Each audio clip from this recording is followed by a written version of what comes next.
위기란 무엇인가? 위기는 위기를 위기라고 인식하지 못하는 게 가장 큰 위기다. 이렇게 말씀하셨는데 정치가 바로 그렇습니다.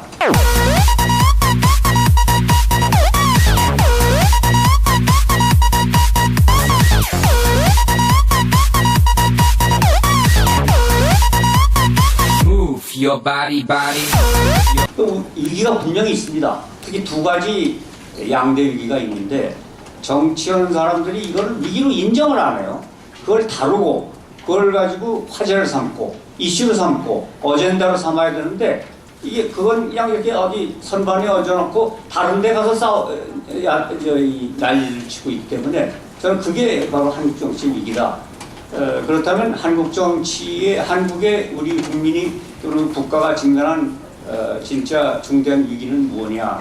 그것이 바로 제 발제문의 2항 논의의 준거로서 한국 정치의 숙명적인 어젠다가 뭐냐? 이걸 한번 되돌아보자 이겁니다.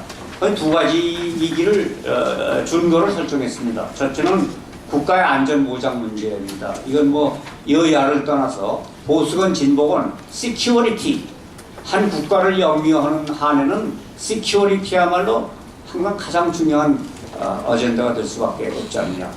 또 하나는 국민이 먹고 사는 문제. 이것도 한 국가를 영위하다 보면은 국민이 장차 무엇을 먹고 살 것인가 하는 문제야말로 준거 중에 준거가 안 될 수가 없다. 그럼 국가의 안전보장 문제와 관련된 얘기는 뭐냐? 이건 우리 헌정 질서를 지켜야 되는데 지금 거기 중대한 위기가 발생한 게 바로 김정은 신정 전체주의자들의 그 핵의 실전 배치 문제. 이게 가장 큰 문제입니다. 처음에 핵 개발이 시작됐을 때 한국의 지도자들이나 일부 여론은 뭐라고 하냐면 북한의 핵은 미국에 비하면 그냥 장난감 수준이다. 이건 아무것도 아니다. 왜 이걸 가지고 크게 떠드느냐. 그리고 이건 자위용이다. 어떤 의미에서. 이렇게 주장한 사람들이 있었는데 오늘날에 와서 보면 그 장난감도 아니고 미국의 탄두를 장착한 대륙간 탄도탄이 떨어지려면 떨어질 수 있는 그런 정도까지 핵 개발을 했습니다. 아무리 장난감 수준이라고 말할 수 없을 정도가 됐고 우리는 못 가졌습니다. 그럼 우리는 이류 국가라는 뜻입니다. 저쪽은 군사적 1등 국가, 그래서 핵 보유 국가라는 거고 이쪽은 우리는 재래식 무기만 가지고 있는 거예요. 이건 국제 정치에서 저는 그 등급이 다릅니다. 체급이 달라요. 헤비급과 라이트급 체급이 되는 겁니다. 이게 상당히 보통 문제가 아니죠. 그래서 이런 위기 앞에서 우리의 군사적, 외교적 그리고 대내적인 대응 태세는 무엇이어야 할 것인가? 이것이 가장 중요한 이 시점에 아젠다가 돼야 됨에도 불구하고 그게 다뤄지지 않고 있다. 그런 게 우리 사회 위기라고 봅니다. 먹고 사는 문제도요. 이제 사람들 얘기 들어보니까 자동차도 이제 한 15년 정도는 이렇게 나갈 수 있는데 그 이상 지나면은 이 경쟁력이 별로 없을 거라는 얘기입니다. 중국이 워낙 등장하면서 중국 시장이 꽉 찼다 이거예요. 그래서 지금 자동차 메이커들이 고민하는 게 한 15년 후에 우리 대안이 뭐냐. 이게 잘못하면 이 회사가 이게 망하게 생겼는데 그 이후에 뭘 먹고 살 것인가 하는 문제. 성장 동력이라고도 흔히 그러고 새로운 먹거리를 어떻게 창출할 것인가 라는 논제로 제기되고 있습니다만은 우리가 이렇게 그러나 이 경제인들은 알아요. 전에 어떤 그 중병으로 인해서 쓰러지기 전에 이건희 삼성 회장 같은 분은 털빛하면 이게 삼성이 하루아침에 없어질 수도 있다. 하루아침에 우리가 2류 3류가를 낳게 될 수도 있다. 그 엄청난 위기의식을 표하고 당사자들은.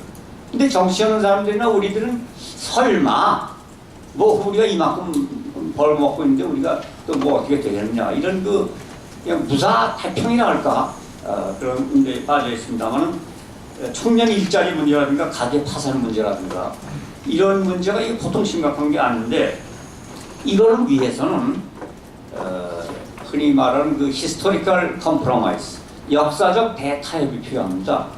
그러니까 이게 한쪽 위주로만 나가면 이게 와그로 무너지게 됐어요. 이게 맞물려 있기 때문에 서로 양보하고 서로 협조하고 그러니까 심지어는 이탈리아의 경우에는 공산당과 기독교 민주당이 타협을 하지 않습니까? 공산당이 절대로 기독교 민주당 타도를 외치지도 않고 그 역도 마찬가지입니다. 이건 다 죽게 생겼으니까 배가 가라앉으면 너 죽고 나 죽는 거지 나는 살고 너 죽는 게 아니기 때문에 이 배를 어떻게 해서든지 우리가 서로 너하고 나하고는 다르다. 심지어는 적대적이기까지도 하다. 철학에 있어서. 그러나 이 배가 뒤집히면 너하고 나하고 동시에 죽는다. 그러니까 싫더라도 우리가 역사적인 어떤 타협을 해야 된다.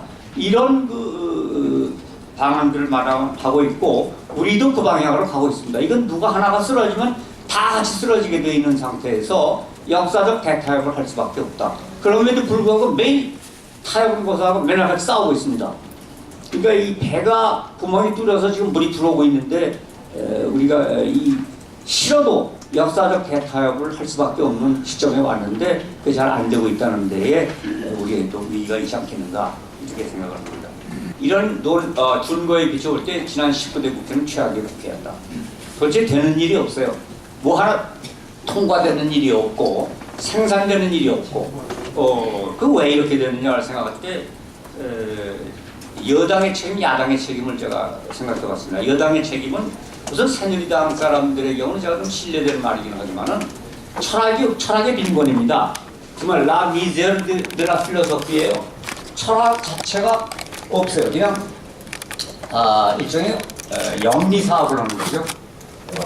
내가 저기 좋은 회사의 간부로 취직한 기분으로 그냥 세배 타먹고 예산 땡겨서 지역구에 썼고 그걸 가지고 뭐 핵 문제 그건 국방부에서 알아서 하겠지. 경제 문제 그건 난 몰라. 전공도 아니고 너무 이렇게 되다 보니까 새누리당이 너무 안일한 집단이 되어버렸어요. 안일하고 철학이 빈곤하고 역사의식이 빈곤하고 정체성이 불투명합니다. 내가 왜 새누리당 당원인가?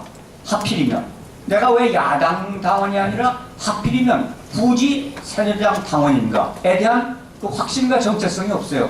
그건 얼마든지 이익 따라서 다른 당으로 갈 수 있을 정도의 그런 불투명한 정체성 이런 게 전 새누리당의 가장 큰 문제였다고 생각합니다. 그리고 리더십하고 협소했어요. 이 정치라는 거는 이제 코올리션을 해야 되는데 동맹 연립을 해가지고 다수파가 돼가지고 끌고 나가야 되는데 뭐 친구표 딱 여기 좁혀가지고 그야말로 혼자 아무 얘기도 듣지 않고 그냥 밀실에서 이렇게 하다 보니까 그런 리더십의 협소성 때문에 인사도 실패하고 이러다 보니까 신뢰의 위기도 오고 효율성의 위기도 오고 그래서 결국은 이런 위기를 자초하지 않았나 이런 생각이 들고요. 야당의 경우에는 결국 야당의 주력군이라는 게 친문 세력인데 이 사람들의 그 체질이 1980년대의 민족주의, 그 민족주의는 일종의 반제국주의, 반시장, 세계화, 세계시장, 그로 짜인 그런 좀 시대착오적인 좌파적 민족주의죠. 그런 민족주의의 잔재, 물론 1980년대에 비해서 이제 나이 50줄에 들었기 때문에 생각들이 많이 달라진 건 사실입니다. 또 이제 젊은 시절과 같은 그런 인형과인이 아니라 그저 그들도 하나의 기득권 세력이 돼서 이제 금배지나 달고 어떻게 좀 새로운 권력지향적인 세력으로 바뀌었기 때문에 80년대 그 사람들 그대로 있는 건 아니야 할지라도 다분히 세계를 보는 눈은 그런 잔재가 좀 남아있다. 그래서 한미 FTA에 대해서 격렬하게 반대하지 않았습니까? 그건 이완용의 길이다. 그러나 중국과의 한미 FTA는 또 반대하지 않아요. 이런 걸 보면은 세계 시장을 리드하고 있는 그쪽 용어로 자본주의, 또 이쪽 용어로는 자유시장 경제, 국제화된 자유시장 경제, 글로벌화된 자유시장 경제 체제에 대한 어떤 종속이론적인 80년대적인 그런 잔재가 아직도 마음 한구석에 있지 않는가. 그로 인해서 여러 가지 문제점을 발생하고 있는데, 그래서 심지어는 이 선거 기간에 지난번 때 사회 주류 세력과 대타협을 하기보다는 통진당과 같은 극좌 세력과 정책 연대를 선거 연대를 하는 등 그런 실수를 저는 범했다고 보고 그런 사고 방식을 가지고 있는 한 오늘의 우리가 직면하고 있는 이 위기가 과연 100% 정확하게 잘 보이겠느냐 하는 그 염려를 하게 됩니다. 그래서 19대 국회가 결국은 불모의국화가 됐고 또는 특권화된 측면도 있습니다. 서로 적과 적이면서도 적대적 공생관계. 그래서 우리가 이 여당 야당으로 갈라져 있지만 이러한 그 기득권을 우리가 좀 길이 누리자 하는 그런 그 모양새도 보였습니다. 결국 여당에도 야당에도 국가적인 이 위기에 대처하려는 그런 공심, 사심이 아닌 공심에 쓰기보다는 다분히 그 좀 이 당파 이익주의, 당파 우선주의적인 데로 쏠리다 보니까 이렇게 딴소리, 위기는 얘기하고 딴소리를 하는 그런 국회가 되지 않나 이렇게 생각이 됩니다. 그래서 4.13 총선의 의미는 무엇이었느냐? 결국 그러한 그 국회의 파산이죠. 다시 말해서 중요한 거는 새누리당의 참패로 나타나는데 그 참패가 진보 유권자가 배란간에 늘어나서 참패한 게 아닙니다. 보수 유권자의 상당수가 고개를 돌려버린 거예요. 그 4.13 총선의 가장 핵심적인 의미는 보수 유권자의 반란입니다. 그러니까 나중에는 삼수합산을 가능하니까도 이러한 보수 여당, 우리의 대표라는 이러한 보수 여당 새누리당은 좀 따기를 안 갈 수가 없다고 따기를 가는 겁니다. 그러니까 진보 유권자들이 따기를 가는 게 아니에요. 보수 유권자들이 저부터 그랬습니다. 안 나가거나 투표장에 아예 안 나가거나 아니면은 나가서 지역 대표로는 새누리당을 찍지만 정당 투표에서는 국민의당을 찍거나.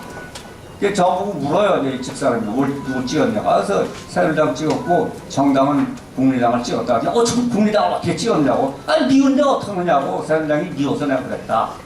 그러니까 이런 사람이 저뿐 아니라 많더라고요. 나중에 알고 보니까. 그러니까 오늘의 그 결과를 볼 때 유권자들이, 보수 유권자들이 내가 좀 너무했나? 내가 좀 이렇게 만들었는데 결국은 이게 이제 또 위태기 대전에 내가 잘못했나? 뭐 고개를 좀 갸우뚱거리는 측면이 있어요. 그러나 저는 저 자신을 포함해서 보수 유권자들의 그런 그 새누리당에 대한 그 불쾌감 그런 거를 충분히 저는 아직도 이해하고 있습니다. 결국 우리가 너무 아니라고 도대체가 우리의 운명을 이런 사람들한테 우리가 맡겨왔나 하는 그런 판명감을 지울 수가 없습니다. 그 다음에 또 중요한 거는 광주 호남 유권자 동포들이 야당 대표성으로서 더불어민주당을 배척한 거. 이것도 일단 상당한 아주 의미심장한 중대한 사건이었다고 저는 생각합니다. 이거를 축소 해석하면은 너무 호남 덕분에 집권을 했으면서도 호남을 박대한 문재인과 친노 세력에 대한 그런 그 배척이라고 볼 수가 있겠습니다만, 이걸 좀 더 확대 해석하면은 호남 유권자들이 이 역사적인 어떤 그 균형 감각을 생각하게 될 정도로 그 정말 처절한 이 마음의 고비를 넘어서 하나의 애국심을 발양한 게 아닌가 하는 그런 그 상당히 감동을 느꼈습니다. 이 차홍선 같은 친노세를 배척하고 국민의당에 표를 줬단 말이에요. 이거는 정말 상당히 중요한 의미가 있다고 이렇게 봤기 때문에 비록 여당적인 입장 기준에서 보면 여당이 참패했지만 한국의 정치 전체가 균형을 잡아가는 그런 그 과정이라는 측면에서 볼 때는 그 나름대로의 4.13의 의미가 있었지 않는가 이렇게 생각됩니다. 그런 제3당을 약진시킨 국민의 뜻, 광주 호남 유권자와 서울 일원의 지식인들의 이 반란, 이것이 기대양을 모으겠느냐. 다시 말해서 그거는 균형입니다. 균형을 찾자. 그러니까 이 보수 진보, 보수는 맨날 안보만 강조하고 진보는 맨날 분배만 강조하고 하는 그 시대를 극복을 해서 안철수 씨 말 맞다나 경제는 진보, 보수는 안보. 이건 굉장히 투박하기 짝이 없고 좀 부정확한 말이긴 합니다만 민심의 일단을 저는 반영하고 있다고 생각합니다. 균형을 좀 잡아라. 경제에 있어서는 이 양극화의 문제가 심각하니까 좀 더 이 복지 쪽으로 좀 어떻게 생각을 좀 바꾸고 반면에 안보에 있어서는 이건 김정일의 핵 핵립발을 가진 김정은 신정 전체주의라는 점에서는 보수나 진보나 이거 똑같이 죽는 거 아니냐 이런 의식을 가져줬으면 저는 여망이 이런 3당 선택으로 나타난 게 아닌가 이렇게 유추해 봅니다. 물론 그럼 과연 이 국민의당과 안철수 씨가 그 방향으로 가고 있느냐? 근데 근래 와서 보니까요. 애초에는 저는 그 기대를 했습니다. 안보는 보수, 경제는 진보라고 하잖아요. 제3의 길이다. 마치 영국 노동당이 좌경에서 벗어나가지고 제3의 길을 가듯이 안철수 씨가 그런 역할을 좀 해주길 바라는데 요새는 자꾸 오히려 야당 공조 선명성 경제로 나가고 청문회도 같이 한다고 그러고 역사 교과서 국정화 문제도 앞장서서 저지하려고 하는 걸 볼 때 안철수 씨가 제3의 길보다는 처음에는 제3의 길이라고 했는데 결국은 민중주의 연합으로 가는 거 아닌가 포퓰리스트 연합 그렇게 될 경우 제3당을 약진시켜준 유권자의 뜻은 조금 어긋나는 게 아닌가 하는 감도 조금은 느낍니다. 그러면 제3의 길이라는 것을 여기 상론했습니다만 이건 그냥 생략을 하겠습니다. 하고 20대 국회는 그럼 어떻게 되겠는가 6항으로 넘어가서 당이론적으로 말하면은 해결의 국회가 되길 바랍니다. 해결의 국회.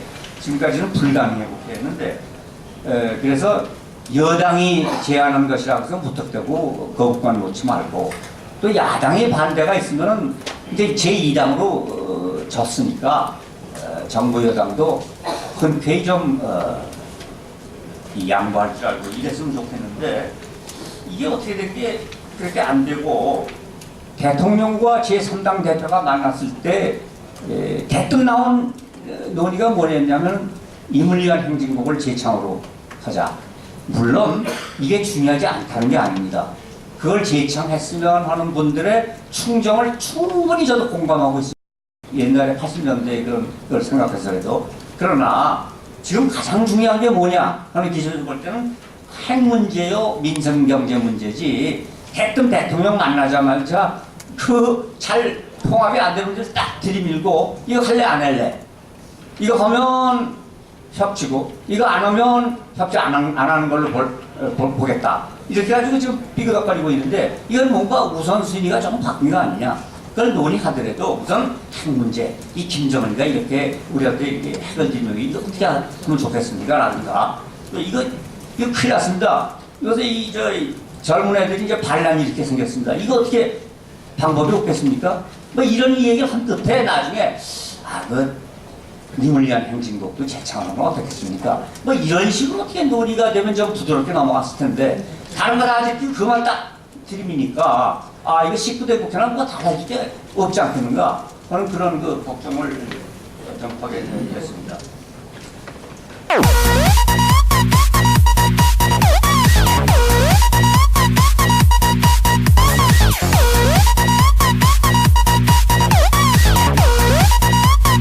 Move your body, your body.